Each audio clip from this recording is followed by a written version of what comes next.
Albert Einstein के दिमाग में ऐसा क्या खास था जो एक डॉक्टर अल्बर्ट आइंस्टाइन के दिमाग को 24 घंटे अपने पास रखता था?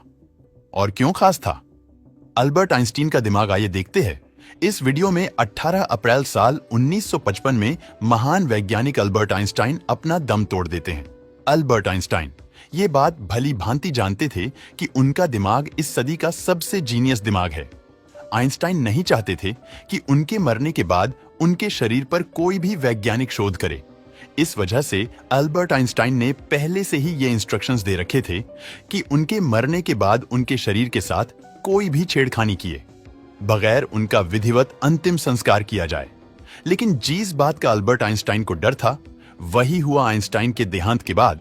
प्रिंसटन हॉस्पिटल के चीफ पैथोलॉजिस्ट थॉमस हार्वी को यह जिम्मेदारी सौंपी गई कि वो अल्बर्ट आइंस्टाइन के मृत शरीर की ऑटोप्सी करके यह पता लगाए कि आइंस्टाइन का निधन कैसे हुआ। लेकिन डॉक्टर हार्वी के दिमाग में आइंस्टाइन की ऑटोप्सी करने के अलावा कुछ और ही चल रहा था। डॉक्टर हार्वी को लग रहा था कि आइंस्टाइन के दिमाग में कुछ तो ऐसा सीक्रेट है जिसकी वजह से आइंस्टाइन एक नॉर्मल नहीं बल्कि एक जीनियस व्यक्ति है। आइंस्टाइन के दिमाग का सीक्रेट जानने के लिए हार्वी ने आइंस्टाइन के शरीर से उनके दिमाग को निकालकर उसे चुरा लिया। जब बाद में प्रिंसटन हॉस्पिटल को डॉक्टर हार्वी की इस हरकत का पता चला तो उन्हें जॉब से निकाल दिया गया और उनके मेडिकल लाइसेंस को भी रद्द कर दिया गया। फिर बाद में डॉक्टर हार्वी ने अल्बर्ट आइंस्टीन के बेटे हांस अल्बर्ट से आइंस्टाइन के दिमाग पर शोध करने के लिए कानूनी तौर पर अनुमति मांगी। डॉक्टर हार्वी अल्बर्ट आइंस्टाइन के ब्रेन को हमेशा अपने साथ रखते थे।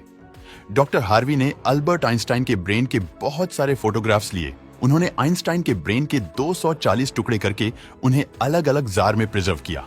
साल दर साल गुजरते जा रहे थे। डॉक्टर हार्वे को आइंस्टाइन के ब्रेन के बारे में कुछ समझ ही नहीं आ रहा था।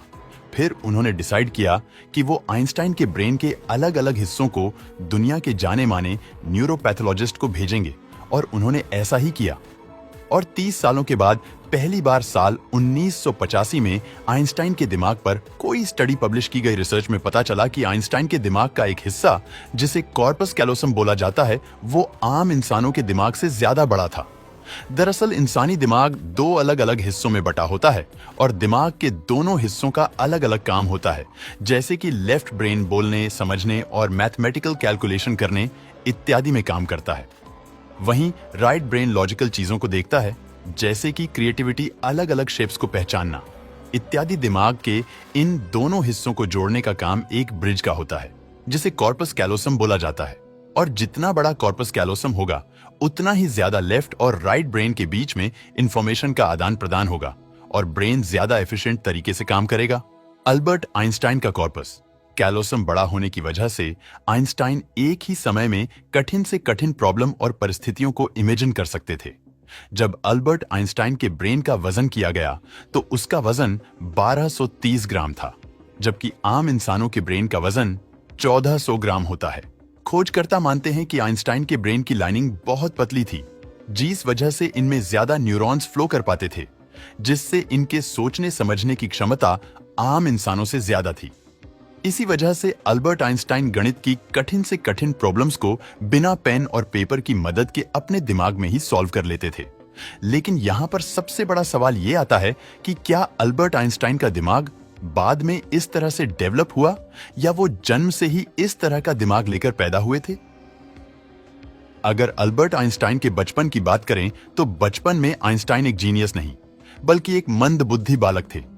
जब आइंस्टाइन का जन्म हुआ था तो डॉक्टर्स ने यह नोटिस किया कि अल्बर्ट आइंस्टाइन के दिमाग का साइज अन्य बच्चों के मुकाबले बड़ा था और अपने जन्म के लगभग 4 सालों तक अल्बर्ट आइंस्टाइन बोल भी नहीं पाते थे।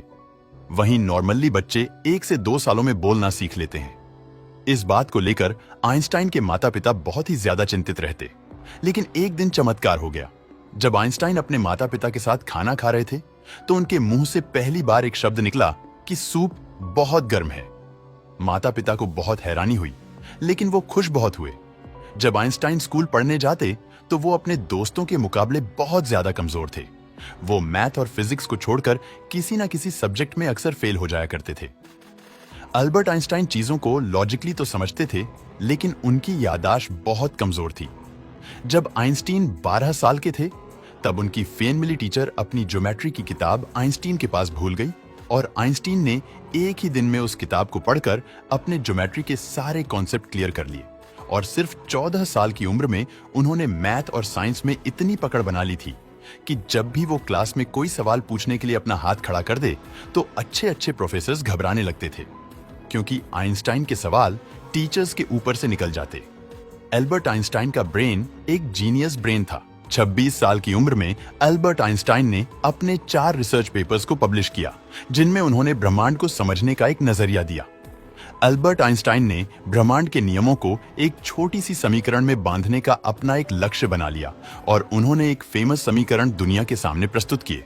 पर बाद में एल्बर्ट आइंस्टाइन को बहुत दुख हुआ कि उन्होंने इस समीकरण को दिया, क्योंकि इसी समीकरण के आधार पर बाद में परमाणु बम को बनाया गया। एल्बर्ट आइंस्टाइन ने दुनिया को फोटो इलेक्ट्रिक इफेक्ट भी दिया, जिसके लिए उन्हें नोबेल पुरस्कार से नवाजा गया। दरअसल आइंस्टाइन के सामने अगर कोई भी प्रॉब्लम आती तो आइंस्टाइन उस प्रॉब्लम का हल निकालने के लिए उसकी जड़ तक जाते और बार बार अपने दिमाग से कठिन परिश्रम करवा के उन्होंने अपने दिमाग को इस लेवल तक विकसित कर लिया कि उन्हें 20वीं सदी का सबसे जीनियस व्यक्ति होने का दर्जा प्राप्त हुआ। एल्बर्ट आइंस्टाइन का जीनियस दिमाग आज भी अमेरिका के दी मटर म्यूजियम में प्रिजर्व करके रखा गया है। दोस्तों, वीडियो पसंद आया हो तो लाइक और शेयर करें।